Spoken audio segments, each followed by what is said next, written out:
Mi productor se ríe muchísimo porque imagínense ustedes de decir que me muero, que me he muerto, no sé qué, ¿cómo voy a conducir? Dice si me muero. Ya pues otra vez lo vuelvo a decir, me muero muerta, señores, con la entrevista que acabo de ver y cómo se desenvuelve mi querido José Luis Arroyo con mi reportero en acción, lo máximo, ¿ah? Y me han dicho también, déjame por favor disfrutar un ratito con la palomita, pero no viene, pues Chacón, yo tiro un montón, mira, nada, no vienen, no me quieren ni las palomitas hoy día, qué barbaridad.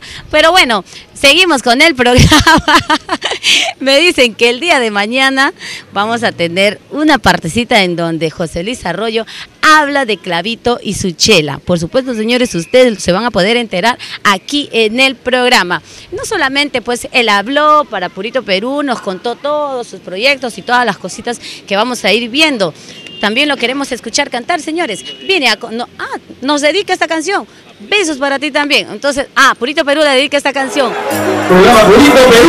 Gracias por estar acá. Con visita, mira qué cantidad de público, hermano. Para tus cámaras. Que levante la mano arriba para el que está filmando. Purito Perú, los peruanos. Ahí está, Purito Perú, con ustedes. Con la sociedad privada, maestro. Con el lobo. Con el lobo, conmigo. Un lobo de tu chochera. Muchas gracias. Yo no maleteo a nadie nunca, hermano.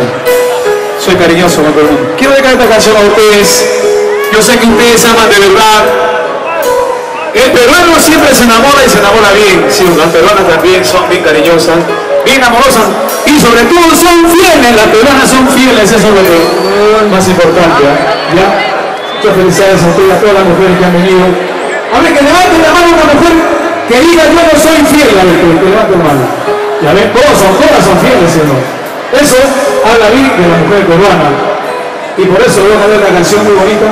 Si la saben, la canta conmigo, dice así.